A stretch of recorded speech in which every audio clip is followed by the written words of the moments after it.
I used to think you had to be loud to be heard, that if you wanted your ideas to matter, you needed a spotlight. A camera pointed at your face, a perfectly curated feed, and maybe even a little bit of drama. Turns out, I was wrong.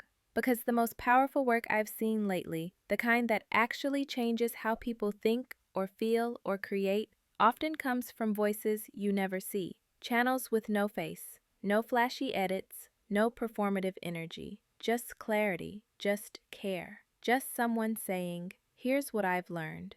Maybe it helps you too. And if you've ever hesitated to share your art, your knowledge, your perspective, because you're not on brand, because you don't want to be the product, because you're tired of the performance, this is your moment.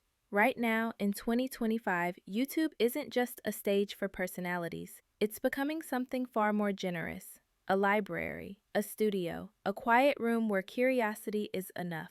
You don't need 1 million subscribers to matter. You don't need to show your face to be seen. And you absolutely don't have to choose between your integrity and your income. In fact, some of the most resilient creative practices being built today are faceless, not because their creators are hiding, but because they're focusing on the work, on the message, on the people who need to hear it. I'm Aurora Luna, and I've spent years watching brilliant artists, writers, designers hold back their ideas because they believed they weren't ready or expert enough. Some even felt like their work wasn't marketable. But here's what I've come to believe. You don't need to be an expert. You just need to be a guide. Think about the last time you searched YouTube. Chances are you weren't looking for entertainment. You were looking for an answer. How to use the latest AI tools in Canva. How to create a digital product. Or maybe how to price your work without apologizing. I know, right? That's a tough one. That's the thing most people miss. YouTube really isn't about views or subscribers so much. It's about intent. People come here to solve problems. And if you can meet them in that space, with honesty, with structure, with generosity, you've already done something rare. Now, I know what some of you might be thinking, but I'm not a teacher. I'm just figuring this out myself. Good. That's exactly where the best guides start. You don't have to invent wisdom. You just have to gather it, shape it, and offer it in a way that feels human, like a friend who's been down the road a little farther and says, watch out for that pothole. And hey, there's a beautiful view just past the bend. This isn't about being perfect. It's about being useful. And right now, YouTube is actually encouraging this kind of work. Executives at the company have said it outright. They want fresh voices, not just big names, not just legacy channels, but new creators who offer real value, especially in areas people care about deeply. Which brings me to something I call the Symbiotic System. It sounds fancy, but it's simple. Instead of throwing videos into the void and hoping one sticks, you build a little ecosystem. Start with short, focused videos. Things like why your digital sketches feel flat and how to fix it in 3 steps. The one boundary every freelance artist needs to set. How I stopped comparing my art to everyone else's. These aren't meant to go viral. They're meant to answer, to show up for someone in a moment of frustration or doubt. Then, at the end, you gently point them towards something deeper, a longer video, maybe 20 or 30 minutes, that walks them through a whole framework, not just a tip, but a shift. This longer piece, your pillar video, is where trust deepens, where you move from here's a trick to here's a way of thinking. And yes, at the end, you might offer something, a free guide, a reflection journal, a list of tools that helped you. Not as a sales pitch, but as a natural next step, like handing someone a map after you've walked part of the trail with them. Now, why does this matter beyond your audience? Because YouTube pays attention to session time, how long someone stays on the platform after clicking your video. If they watch your short tip and then your longer guide, you've just signaled to the algorithm. This channel keeps people engaged, and YouTube rewards that, not with fame, but with reach, with more eyes on your work. More importantly, it rewards you with sustainability, because once this system is in place, it compounds. One video feeds another. One viewer becomes a returning friend. One idea becomes a body of work that supports your art for years. So how do you choose what to focus on? Forget viral. Forget what's trending. Ask yourself, what problem do I understand deeply, either through study or lived experience, that others are quietly searching for answers to? The richest ground right now falls into a few broad areas, but the magic is in the specifics. Money, but not get-rich-quick stuff.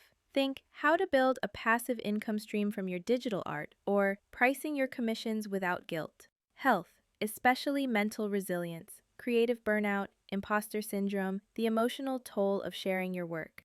Relationships, navigating creative partnerships, setting boundaries with clients, finding your people as a solo artist. Travel, reimagined, artist residencies, funding your sketchbook abroad, finding inspiration in new places without burning cash.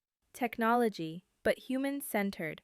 AI tools that actually save time, not just add noise, or how to protect your digital art from theft. Go narrow, go real. Instead of digital art, try character design for indie game devs. Instead of mental health, try rebuilding your creative confidence after a harsh critique. Because specificity isn't limiting, it's liberating. It helps you find your people and lets them find you. Now, what if you already have an entertainment channel? Keep it. Seriously. If it brings you joy, if it's your playground, don't abandon it. But consider this. What if you built a second channel, one rooted in a sustainability niche, not to replace your art, but to support it? Entertainment channels can be beautiful, but they often take years to generate meaningful support. Sustainability niches, they can begin serving you and your audience from day one. And that's not about greed, it's about freedom. The freedom to keep creating without constantly wondering how you'll pay rent. One last thing, faceless doesn't mean soulless. With today's tools, AI voices that breathe, stock footage that feels cinematic, editing software that's intuitive, you can create something stunning without ever showing your face. But, and this is crucial, tools don't replace thought. The biggest trap I see? Creators using AI to spit out generic scripts that sound like they were written by a committee with no heart. If your video could be replaced by a quick ChatGPT query, it won't last. Your real edge isn't automation. It's attention. It's watching 10 videos on a topic and noticing what's missing. It's saying the quiet part out loud. It's writing like you're talking to one person, not a crowd. That's how you build something that endures. Is YouTube saturated? Maybe, but not with this.